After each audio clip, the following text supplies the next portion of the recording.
Assalamualaikum warahmatullahi wabarakatuh. Perkenalkan, nama saya Friska Junarti, NIM 2020 A1H097, kelas 2C PGSD. Di sini saya akan mempresentasikan hasil makalah saya, yaitu tentang Pancasila sebagai ideologi bangsa Indonesia. Di sini saya akan menjelaskan yang pertama, Pancasila sebagai ideologi bangsa Indonesia. Pancasila merupakan dasar negara dan ideologi Indonesia yang berperan sebagai dasar kehidupan serta pedoman hidup bersama bagi seluruh warga Indonesia. Karena Pancasila merupakan perwujudan cita-cita luhur serta tujuan utama bangsa Indonesia. Pancasila awalnya dirumuskan oleh Ir Soekarno dalam pidatonya pada rapat BPUPKI tanggal 1 Juni 1945 mengenai rumusan dasar negara dan akhirnya diberi nama Pancasila dan sila-silanya. Direvisi, Pancasila sendiri dalam bahasa Sangketa berasal dari kata panca dan sila. Kata panca memiliki arti lima dan sila memiliki arti dasar atau tingkah laku yang baik.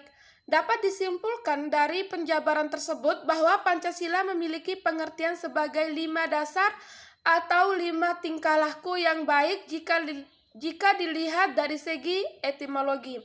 Pancasila yang merupakan ideologi dan dasar negara Indonesia membuat nilai-nilai yang terkandung di dalamnya wajib dijadikan dasar kehidupan demi kelangsungan hidup yang baik bagi seluruh warga Indonesia.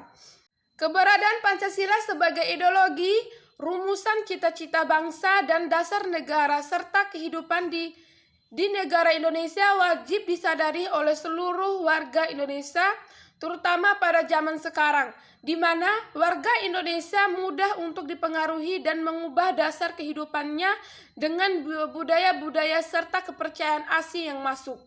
Hal itu tentunya dapat menggoyahkan dasar kehidupan mereka sejak awal yang merupakan cita-cita luhur dan tujuan utama bangsa Indonesia, yaitu Pancasila. Bagaimana perjalanan Pancasila sebagai ideologi dari masa ke masa? Yang pertama yaitu masa Orde Lama. Masa Orde Lama terjadi selama 20 tahun lamanya, dimulai sejak proklamasi kemerdekaan Indonesia pada tahun 1945 hingga berakhir di tahun 1966. Dalam masa Orde Lama itu terdiri atas 3 periode penerapan Pancasila sebagai berikut. Yang pertama yaitu tahun 1900 sampai dengan 1950.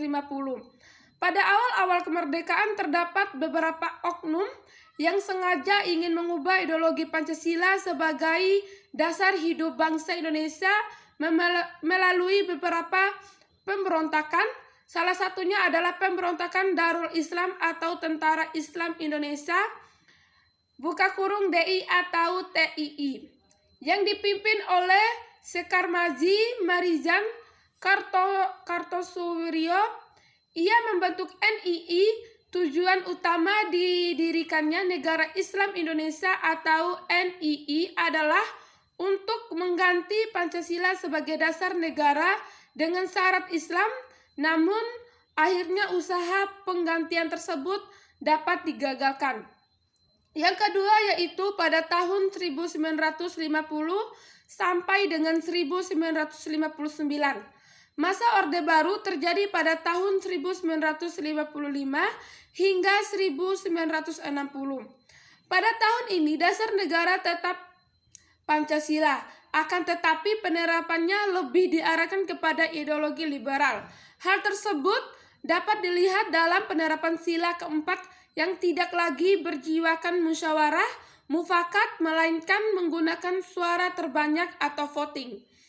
Pada periode ini, Persatuan dan Kesatuan NKRI mendapat tantangan yang berat dengan munculnya beberapa pemberontakan, di antaranya yaitu Republik Maluku Selatan atau RMS, Pemerintah Revolusioner Republik Indonesia atau PRRI, dan Perjuangan Rakyat Semesta atau Persemesta yang ingin berusaha melepaskan dari NKRI. Kesimpulan yang ditarik dari penerapan Pancasila selama periode ini adalah Pancasila diarahkan sebagai ideologi liberal yang ternyata tidak menjamin stabilitas pemerintah. Yang ketiga yaitu tahun 1956 sampai dengan 1965. Terjadi beberapa kasus yang cukup mencekam. Lagi-lagi PKI berusaha untuk menggeser ideologi Indonesia yang akan digantikan dengan ideologi komunis hingga meletuskan tragedi G305 atau PKI yang dipimpin oleh D.N. Aidit. Saya akan menjelaskan lagi yang kedua yaitu masa Orde Baru. Masa Orde Baru dalam pemerintah dimulai dengan masa transisi yang singkat yaitu pada tahun 1966 sampai dengan 1968. Jenderal Soeharto dipilih menjadi Presiden Republik Indonesia, era yang kemudian dikenal dengan Orde Baru dengan mengusung konsep demokrasi Pancasila. Soeharto dikenal sebagai tokoh utama masa Orde Baru. Peristiwanya mampu membubarkan PKI dari kancah politik Indonesia yang cukup mengancam stabilitas nasional. Soeharto memberikan secercah keharapan kepada masyarakat akan penerapan Pancasila sesuai dengan semestinya. Namun pada kenyataannya antara masa Orde Lama dan Orde Baru tetap sama saja. Sistem pemerintah pun tetap bersifat diktator. Yang ketiga yaitu masa reformasi. Pada masa ini, keinginan untuk mengubah ideologi Pancasila sudah menipis. Masyarakat lebih dihadapkan dengan gaya hidup bebas mengikuti perkembangan zaman disertai dengan munculnya globalisasi. Masyarakat terutama generasi muda tidak terlalu memperdulikan penerapan Pancasila dalam kehidupannya. Hal yang cukup dikhawatirkan adalah jika muncul kehadiran ideologi lain yang berhasil ditutupi oleh kemajuan teknologi saat ini dan berhasil menaruh hati kepada generasi muda. C. Nilai-nilai yang terkandung dalam Pancasila sebagai ideologi bangsa dan negara Indonesia. Nilai-nilai Pancasila yang terkandung di dalamnya merupakan nilai-nilai ketuhanan, kemanusiaan, persatuan, kerakyatan, keadilan. Ini merupakan nilai dasar bagi kehidupan kewarganegaraan, kebangsaan, dan kemasyarakatan. Nilai-nilai Pancasila tergolong dari nilai kerohanian yang di dalamnya terkandung nilai-nilai lainnya secara lengkap dan harmonis. D. Fungsi Pancasila sebagai ideologi bangsa dan negara Indonesia. Sebagai ideologi yaitu selain kedudukannya sebagai dasar negara kesatuan Republik Indonesia, Pancasila berkedudukan juga sebagai ideologi nasional Indonesia yang dilaksanakan secara konsisten dalam kehidupan bernegara.